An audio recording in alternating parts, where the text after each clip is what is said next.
Frankenstein by Mary Shelley, Chapter 6. Clerval then put the following letter into my hands. It was from my own Elizabeth. My dearest cousin, you have been ill, very ill, and even the constant letters of a dear, kind Henry are not sufficient to reassure me on your account.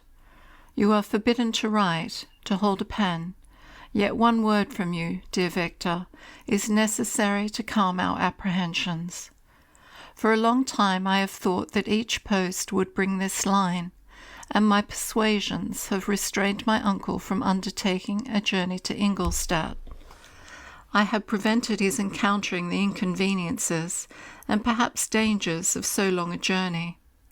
Yet how often have I regretted not being able to perform it myself? I figure to myself that the task of attending on your sick-bed has devolved on some mercenary old nurse, who could never guess your wishes, nor minister to them with the care and affection of your poor cousin. Yet that is over now. Clerval writes that indeed you are getting better. I eagerly hope that you will confirm this intelligence soon in your own handwriting. Get well, and return to us. You will find a happy, cheerful home, and friends who love you dearly. Your father's health is vigorous, and he asks but to see you, but to be assured that you are well, and not a care will ever cloud his benevolent countenance. How pleased you would be to remark the improvement of our Ernest. He is now 16 and full of activity and spirit. He is desirous to be a true Swiss and to enter into foreign service. But we cannot part with him, at least until his elder brother return to us. My uncle is not pleased with the idea of a military career in a distant country, but Ernest never had your powers of application. He looks upon study as an odious fetter. His time is spent in the open air, climbing the hills, or rowing on the lake. I fear that he will become an idler unless we yield the point and permit him to enter on the profession which he has selected. Little alteration, except the growth of our dear children, has taken place since you left us.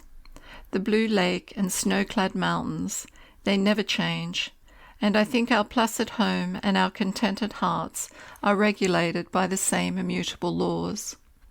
My trifling occupations take up my time and amuse me, and I am rewarded for any exertions by seeing none but happy, kind faces around me. Since you left us, but one change has taken place in our little household. Do you remember on what occasions Justine Moritz entered our family? Probably you do not. I will relate her history, therefore, in a few words. Madame Moritz, her mother, was a widow with 4 children, of whom Justine was the third. This girl had always been the favourite of her father, but through a strange perversity her mother could not endure her, and after the death of Monsieur Moritz, treated her very ill. My aunt observed this, and when Justine was 12 years of age, prevailed on her mother to allow her to live at our house. The republican institutions of our country have produced simpler and happier manners than those which prevail in the great monarchies that surround it. Hence there is little distinction between the several classes of its inhabitants, and the lower orders, being neither so poor nor so despised, their manners are more refined and moral. A servant in Geneva does not mean the same thing as a servant in France and England. Justine, thus received in our family, learnt the duties of a servant, a condition which, in our fortunate country, does not include the idea of ignorance and a sacrifice of the dignity of the human being. Justine, you may remember, was a great favourite of yours, and I recollect you once remarked that if you were in an ill humour, one glance from Justine could dissipate it, for the same reason that Ariosto gives concerning the beauty of Angelica. She looks so frank-hearted and happy. My aunt conceived a great attachment for her, by which she was induced to give her an education superior to that which she had at first intended. This benefit was fully repaid. Justine was the most grateful little creature in the world. I do not mean that she made any professions. I never heard one pass her lips, but you could see by her eyes that she almost adored her protectress. Although her disposition was gay and in many respects inconsiderate, yet she paid the greatest attention to every gesture of my aunt. She thought her the model of all excellence and endeavoured to imitate her phraseology and manners, so that even now she often reminds me of her. When my dearest aunt died, everyone was too much occupied in their own grief to notice poor Justine, who had attended her illness with the most anxious affection. Poor Justine was very ill, but other trials were reserved for her. One by one her brothers and sister died, and her mother, with the exception of her neglected daughter, was left childless. The conscience of the woman was troubled. She began to think that the deaths of her favourites were a judgment from heaven to chastise her partiality. She was a Roman Catholic, and I believe her confessor confirmed the idea which she had conceived. Accordingly, a few months after your departure for Ingolstadt, Justine was called home by her repentant mother. Poor girl! She wept when she quitted our house. She was much altered since the death of my aunt. Grief had given softness and a winning mildness to her manners, which had before been remarkable for vivacity. Nor was her residence at her mother's house of a nature to restore her gaiety. The poor woman was very vacillating in her repentance. She sometimes begged Justine to forgive her unkindness, but much oftener accused her of having caused the deaths of her brothers and sister. Perpetual fretting at length threw Madame Moretz into a decline, which at first increased her irritability, but she is now at peace forever. She died on the first approach of cold winter, at the beginning of this last winter. Justine has returned to us, and I assure you I love her tenderly. She is very clever and gentle and extremely pretty. As I mentioned before, her mien and her expressions continually remind me of my dear aunt. I must say also a few words to you, my dear cousin, of little darling William. I wish you could see him. He is very tall of his age, with sweet, laughing blue eyes, dark eyelashes and curling hair. When he smiles, 2 little dimples appear on each cheek, which are rosy with health. He has already had 1 or 2 little wives, but Louisa Byron is his favourite, a pretty little girl of 5 years of age. Now, dear Victor, I dare say you wish to be indulged in a little gossip concerning the good people of Geneva. The pretty Miss Mansfield has already received the congratulatory visits on her approaching marriage with a young Englishman, John Melbourne, Esquire. Her ugly sister Manon married Monsieur Duvillard, the rich banker, last autumn. Your favourite schoolfellow, Louis Manoir, has suffered misfortunes since the departure of Clerval from Geneva. But he has already recovered his spirits, and is reported to be on the brink of marrying a very lively, pretty Frenchwoman, Madame Tavernier. She is a widow, and much older than Manoir, but she is very much admired, and a favourite with everybody. I have written myself into better spirits, dear cousin, but my anxiety returns upon me as I conclude. Write, dearest Victor, 1 line. 1 word will be a blessing to us. 10,000 thanks to Henry for his kindness, his affection, and his many letters. We are sincerely grateful. Adieu, my cousin. Take care of yourself, and I entreat you, write. Elizabeth Lavenza, Geneva, March 18th, 1700s. Dear, dear Elizabeth, I exclaimed when I read her letter. I will write instantly and relieve them from the anxiety they must feel. I wrote, and this exertion greatly fatigued me, but my convalescence had commenced and proceeded regularly. In another fortnight I was able to leave my chamber. One of my first duties on my recovery was to introduce Clerval to the several professors of the university. In doing this, I underwent a kind of rough usage, ill befitting the wounds that my mind had sustained. Ever since the fatal night, the end of my labours, and the beginning of my misfortunes, I had conceived a violent antipathy even to the name of natural philosophy. When I was otherwise quite restored to health, the sight of a chemical instrument would renew all the agony of my nervous symptoms. Henry saw this, and had removed all my apparatus from my view. He had also changed my apartment, for he perceived that I had acquired a dislike for the room which had previously been my laboratory. But these cares of Clerval were made of no avail when I visited the professors. Monsieur Waldman inflicted torture when he praised, with kindness and warmth, the astonishing progress I had made in the sciences. He soon perceived that I disliked the subject, but not guessing the real cause, he attributed my feelings to modesty and changed the subject from my improvement to the science itself, with a desire, as I evidently saw, of drawing me out. What could I do? He meant to please, and he tormented me. I felt as if he had placed carefully, one by one, in my view, those instruments which were to be afterwards used in putting me to a slow and cruel death. I writhed under his words, yet dared not exhibit the pain I felt.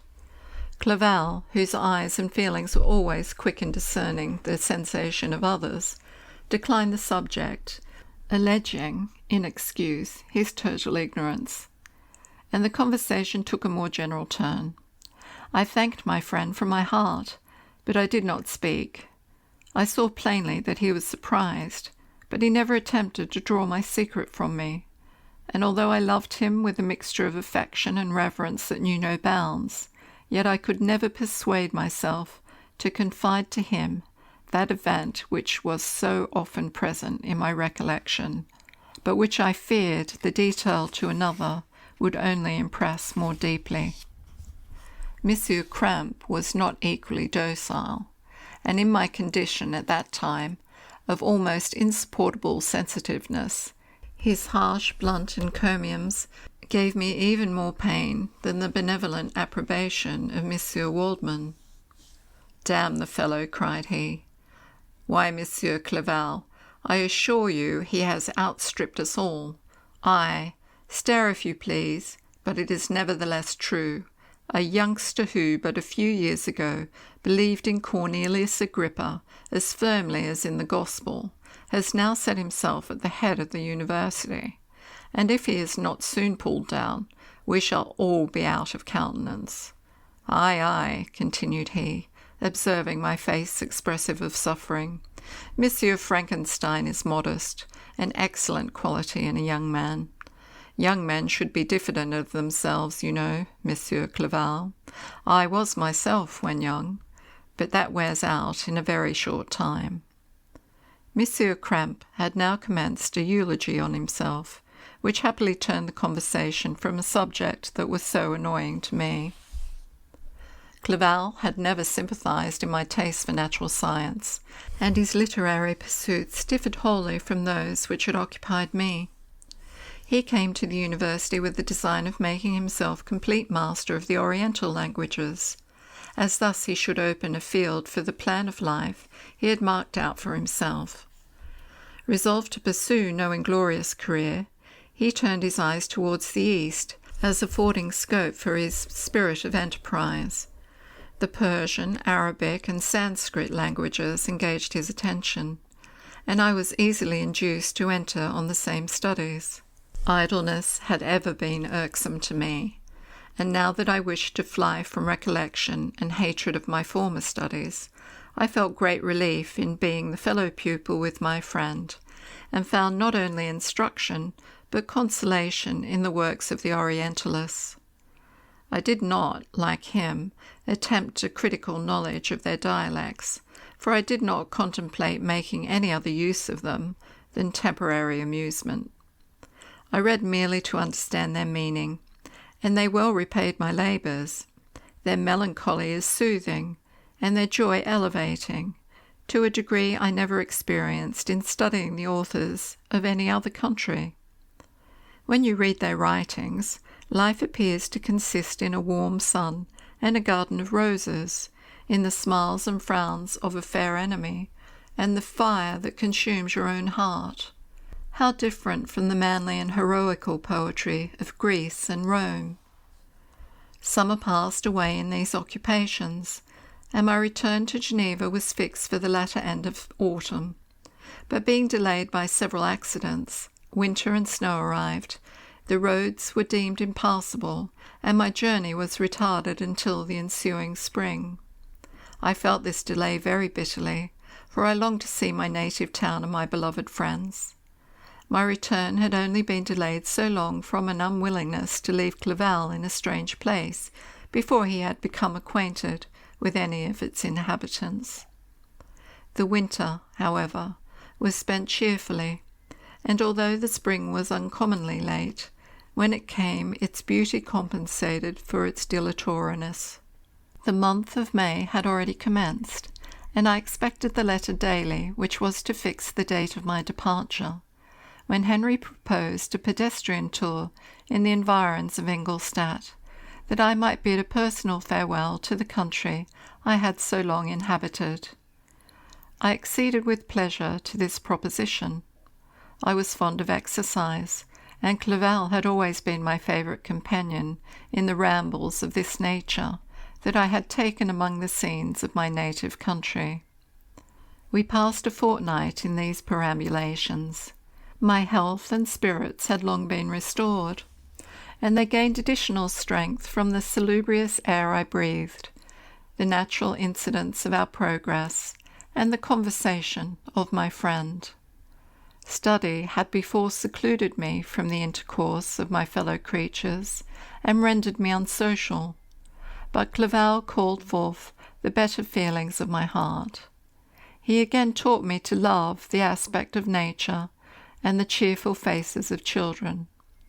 Excellent friend, how sincerely did you love me and endeavour to elevate my mind until it was on a level with your own. A selfish pursuit had cramped and narrowed me until your gentleness and affection warmed and opened my senses. I became the same happy creature who, a few years ago, loved and beloved by all, had no sorrow or care. When happy, inanimate nature had the power of bestowing on me the most delightful sensations. A serene sky and verdant fields filled me with ecstasy. The present season was indeed divine. The flowers of spring bloomed in the hedges, while those of summer were already in bud. I was undisturbed by thoughts which during the preceding year had pressed upon me, notwithstanding my endeavours to throw them off, with an invincible burden.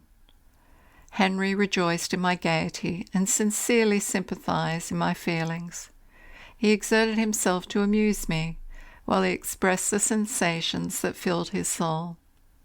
The resources of his mind on this occasion were truly astonishing. His conversation was full of imagination, and very often, in imitation of the Persian and Arabic writers, he invented tales of wonderful fancy and passion. At other times he repeated my favourite poems, or drew me out into arguments, which he supported with great ingenuity. We returned to our college on a Sunday afternoon. The peasants were dancing, and everyone we met appeared gay and happy. My own spirits were high, and I bounded along the feelings of unbridled joy and hilarity.